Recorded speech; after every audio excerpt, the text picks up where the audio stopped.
The Smiling Man. About 5 years ago, I lived downtown in a major city in the US.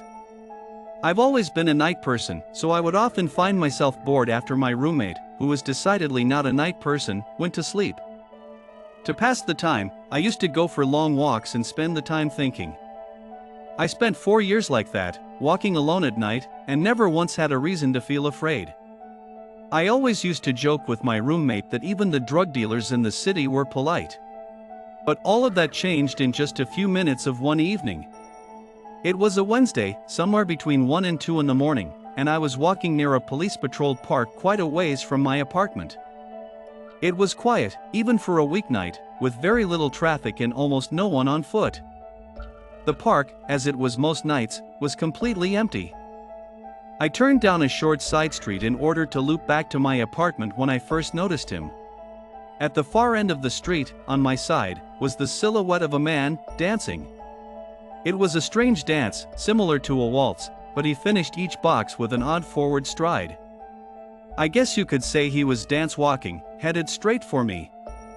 Deciding he was probably drunk, I stepped as close as I could to the road to give him the majority of the sidewalk to pass me by. The closer he got, the more I realized how gracefully he was moving. He was very tall and lanky, and wearing an old suit. He danced closer still, until I could make out his face. His eyes were open wide and wild, head tilted back slightly, looking off at the sky. His mouth was formed in a painfully wide cartoon of a smile. Between the eyes and the smile, I decided to cross the street before he danced any closer. I took my eyes off of him to cross the empty street. As I reached the other side, I glanced back. And then stopped dead in my tracks. He had stopped dancing and was standing with one foot in the street, perfectly parallel to me. He was facing me but still looking skyward, smile still wide on his lips. I was completely and utterly unnerved by this. I started walking again, but kept my eyes on the man. He didn't move. Once I had put about half a block between us, I turned away from him for a moment to watch the sidewalk in front of me. The street ahead of me was completely empty. Still unnerved, I looked back to where he had been standing to find him gone. For the briefest of moments, I felt relieved, until I noticed him. He had crossed the street, and was now slightly crouched down. I couldn't tell for sure due to the distance and the shadows, but I was certain he was facing me. I had looked away from him for no more than 10 seconds, so it was clear that he had moved fast. I was so shocked that I stood there for some time, staring at him. And then he started moving toward me again. He took giant, exaggerated, tiptoed steps, as if he were a cartoon character sneaking up on someone. Except he was moving very, very quickly. I'd like to say at this point I ran away or pulled out my pepper spray or my cell phone or anything at all, but I didn't. I just stood there, completely frozen, as the smiling man crept toward me. And then he stopped again, about a car length away from me. Still smiling his smile, still looking to the sky. When I finally found my voice, I blurted out the first thing that came to mind. What I meant to ask was, "What do you want?" in an angry, commanding tone. What came out was a whimper. What?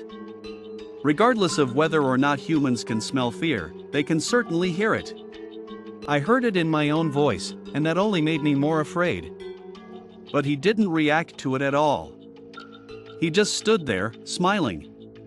And then, after what felt like forever, he turned around, very slowly, and started dance-walking away. Just like that. Not wanting to turn my back to him again, I just watched him go, until he was far enough away to almost be out of sight. And then I realized something.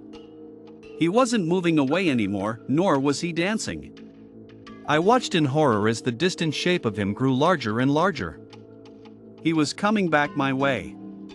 And this time he was running. I ran too. I ran until I was off of the side road and back onto a better lit road with sparse traffic. Looking behind me then, he was nowhere to be found. The rest of the way home, I kept glancing over my shoulder, always expecting to see his stupid smile, but he was never there. I lived in that city for 6 months after that night, and I never went out for another walk. There was something about his face that always haunted me. He didn't look drunk, he didn't look high. He looked completely and utterly insane. And that's a very, very scary thing to see. Credited to you /blue_title originally uploaded on April 24, 2012.